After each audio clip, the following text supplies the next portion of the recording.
اس سے پوچھوں جو رافضیوں سے یاریاں رکھتا ہے, رافضیوں کی بولیاں بولتا ہے.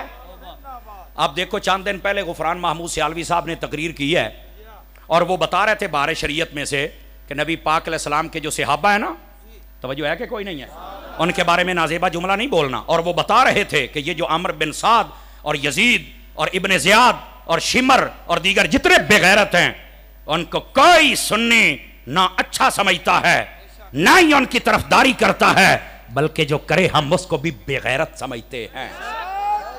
کوئی بندہ یزید کو اپنا باپ بنانے کی کوشش نہ کرے, تینوں بھی اوتھے تنہ کا یاد رکھے گا. تم غیرت والا بولے غیرت والا, دوسرا نہیں. سمجھ آ رہی ہے؟ اب انہوں نے کہنا تھا حضرت عمرو بن عاص رضی اللہ, ان کے منہ سے عمرو بن سعد نکل گیا. وہ ایک پنڈی کا انٹرنیشنل کمینہ, جب سے یہ بڑا ہوا ہے صحابہ کو بھونک رہا ہے, عادی مجرم. سمجھ آئی؟ میرا نام بھی بگاڑتا ہے اور میں نے آج تک اس کا نام نہیں بگاڑا. اس لیے میں کہا پتر جڑے دن میں تینوں ہاتھ پایا نا, تینوں لگ لو جائے گی کس نے ہاتھ پایا تینوں. لیکن ہم کتوں کو فی الحال کھلا چھوڑ رہے ہیں. بھونک لو, تھوڑا سا بھونک لو تاکہ لوگوں کو پہچان ہو جائے. تربیت والا بندہ اور ہوتا ہے, پالتو کتا تیرے جیسا ہوتا ہے. سمجھ آ رہی ہے؟ غفران صاحب نے کہا کہ یار میری پچھلی تقریر سن لو, یہی تقریر اگلی سن لو. میں صرف بتا رہا تھا زبان سے یہ نکل گیا. میں تو لعنت بھیجتا ہوں, میری پچھلے لفظوں میں وہی موجود ہے, میری سابقہ تقریریں اٹھا, لیکن نہیں. وہ اور اس کے چند لپاٹے بغیرت کمینے رافضی, انہوں نے راتوں رات کلپ چلایا, دیکھو جی غفران سیالوی یزیدی ہے, یہ عمرو بن سعد کا طرفدار ہے, یہ دیکھو یہ ناسبی ہو گیا. اور یہ وہ کہہ رہا ہے کہ یار میری اسی تقریر میں سن لو, آگے دیکھ لو, یہ تم خیانت کر رہے ہو. نہیں مانا, نہ وہ بغیرت مانا اور باندری دے منہ والا, ٹھیک ہے, اور نہ ہی اس کے چھوٹے باندر مانے. اب صبح کیا ہوا, دن 2 گزرے, وہی تقریر کر رہے, وہی مسئلہ جب خود بیان کیا. یہ حدیث میں ہے نا, یہ روایات میں ہے, جو جس کو خیانت کے ساتھ جس طریقے سے ذلیل کرے رب اسی طریقے سے اسے بھی ذلیل کرتا ہے. یہ بغیرت ویسے ہی ذلیل ہوا, اس کے منہ سے بھی ویسا جملہ نکلا اس خنزیر کے. اچھا پھر کیا راتوں رات اس نے وہ بیان ڈیلیٹ کروایا, راتوں رات اس کے گھر گیا, جلدی اوے کسی کو پتہ نہ چل جائے. لیکن اللہ جس کو ذلیل کرے کون بچا سکتا ہے. ہوا کیا, وہ بیان صبح آ گیا, علماء نے محفوظ کر لیا, دیکھا کہ اس بغیرت میں احساس ہے یا نہیں ہے. 1 دن گزرا, دوسرا, تیسرا, 4 دن گزر گئے.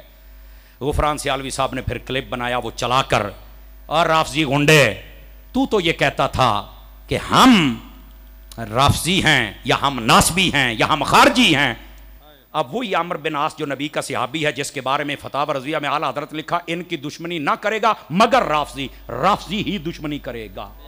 تو کہا رافضی اب تو ان کو لانتی کہہ رہا ہے, یزید کہہ رہا ہے, کتا کہہ رہا ہے, پلید پتہ نہیں کیا کچھ, استغفر اللہ. صحابہ کے بارے اس کی زبان بھونکتی ہے صحابہ کے بارے میں, ہم تمہیں بتا رہے ہیں اس کا بچپن سے اب تک دیکھو, یہ صحابہ کا دشمن ہے. خدا کی قسم یہ صحابہ کا دشمن ہے. کس کے صحابی کو اس نے نہیں کاٹا یار, کوئی ایک صحابی بتائیں آپ. اور اوپر سے ہم یہ ہیں, اور جن کے ساتھ بیٹھا ہوا ہے وہ سارے افضلیت صدیق اکبر کے منکر ہے. افضلیت صدیق اکبر کا منکر سنی ہوتا ہے یا نہیں ہوتا, بتاؤ. نہیں ہوتا ہے. پیر ہو تو اس کی بیعت نہیں ہوتی. ایسے بے حیاؤں کے پاس بیٹھتا ہے, نہیں جی یہ ہمارے شیخ الکل فی الکل ماشاءاللہ ہو جا میں گل. کیا بدماش ہے یار. سنو, غفران سیالوی صاحب نے پھر کلپ چڑھایا, انہیں کہا تیرا کلپ پہ ہی 4 دیہاڑے گزر گئے نے, میں تینوں توبہ دا نہیں کہنا, چونکہ تو عادی مجرم ہے, تو پرانا بغیرت ہے, تو سے ابا نو بھوکدا رہنا ہے. لیکن میں بتانے لگا ہوں, یہ دیکھ اب بتا تو گستاخ ہے یا نہیں ہے. نال ہی آ گیا, وہ جی میری زبان سے سبقت لسانی ہوئی. میں نے کہا پہلی بات ہے میں نہیں مانتا یہ تیری توبہ ٹھیک ہے, اس لیے کہ 4 دن چپ کیوں رہے ہیں, تو کی سمجھا معاملہ رفع دفع ہو گیا. اگر اللہ کا ڈر تھا تو توبہ کرتا نا, اور لومڑیے کرنا توبہ نہیں کی. دوسری بات, اگر یہ توبہ کرنی تھی نا, انصاف یہ تھا کہ تو یہ کہتا کہ یار میری زبان سے یہ جملہ نکل گیا, میں کہنا یہ چاہتا, عمرو بن سعد کہنا چاہتا تھا, عمرو بن عاص نکل گیا. یار یہ ایسا ہو جاتا ہے. اور ساتھ ہی یہ کہتا کہ میں وہ کمینہ ہوں جس نے 4 دن پہلے 5 دن غفران سیالوی کے بارے میں بغیرتی کی, میں وہ بغیرت ہوں جس نے یہ طوفان کھڑا کیا. لہٰذا میں اس بغیرتی سے بھی توبہ کرتا ہوں کہ میں نے اس کے ساتھ غلط کیا, اس کی بھی سبقت لسانی تھی. اس مسئلے کو ٹچ ہی نہیں کیا. او نو یزید بنائی رکھے ہے, بغیرتا تو گستاخی کر کے بھی سننی ہے. تیری سبقت لسانی ہو جائے تو صحابہ کو بھونکے تو سبقت لسانی ہے، اور غفران سیالوی کے منہ سے نکل جائے تو وہ یزیدی ہے۔ وہ یہ کیا معیار ہے؟ وہ کیا بلائیں ہو تم، اور ظالموں اور رافضیوں! اب تم رافضی نہیں رہے، 2 سال ہو گئے داتا صاحب تو انہوں لتر مار دے پہ، کوئی سنی نہیں بلا رہا۔ اب تو پیر بھی کہتے ہیں اس کو بلایا کرو، میں کہا سدو اس پہ انہوں، اور سدو۔ یہ رافضی ہے، جہاں جاتا ہے لوگ لانتے بھیجتے ہیں۔ قسم خدا کی سن لو میری بات، لکھ لو، جو عقیدے کا غدار ہوا ہے سائیاں نے ذلیل کر کے رکھ دیتا ہے، چونکہ بات شخصیات سے نہیں بنتی، بات عقائد سے بنتی ہے۔ یہ جتنی اپنے آپ کو شخصیات سمجھتی تھی، وہ منگل بدھ اتوار والے ہوں یا جمعراتی ہوں، یہ سب کے سب برباد ہو گئے۔ مسلک رضا کل بھی سلامت رہا، مسلک رضا آج بھی سلامت۔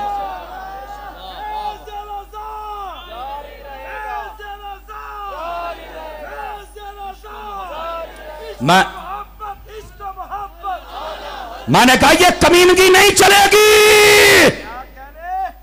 اور پھر کہتا جی میں نے فلاں حضرت ابو سفیان کے بارے میں کہا، حضرت امیر معاویہ کے بارے میں کہا، میری زبان پھسل گئی۔ وہ بے غیر تھا، تیری زبان سے صحابیوں دے بارے کیوں پھسل دی؟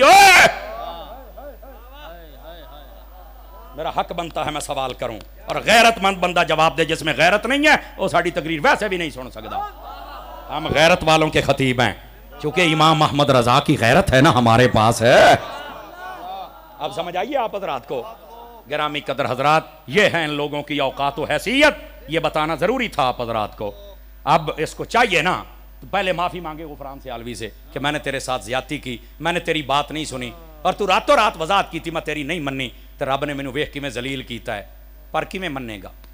کیویں مننے گا جو صحابہ کا عادی مجرم ہو، عادی گستاخ ہو، اور بار بار بتلایا جائے، اور کئیوں نے اسے پالا ہوا ہے۔ میں انہوں نے آکھاں گا اینو رسا پالو، چنگی گل ہے۔ سمجھ آ رہی ہے نا؟ سنیاں دے سٹیجاں تے جان دا تے رہا کوئی نہیں، تے نہ کوئی سنی سددا ہے۔ اینو سدن والے بھی سن لو، تسی بھی بے غیرت ہو، کسی بھول میں نہ رہنا۔ میں صاحب زیادہ ہوں، میں سے زیادہ، تو ہوئے گا اپنے گھر روئے گا۔ یہ مسلک کا غدار ہے، اور تو نے اپنی بے غیرتی کا بتانا ہے تو اس کو بلا لو، ورنہ اعلیٰ حضرت کے ماننے والے کوئی مر تو نہیں گئے نا۔ کسی کو تکلیف ہو اپنی زبان بند رکھے، تیری زبان کھینچ کے کتوں کو ڈال دیں گے ہم۔ مسلک کے غداروں کو ہم اب ننگا کریں گے۔ بتاؤ ہاتھ اٹھا کے ننگے ہونے چاہیے کہ نہیں ہونے چاہیے؟ بے حیاؤں نے تباہی اور بربادی کر دیا میرے مسلک کی۔ اور پھر نہیں یار چھوٹی موٹی، یہ چھوٹی موٹی بات ہے؟ صحابہ کرام کے بارے میں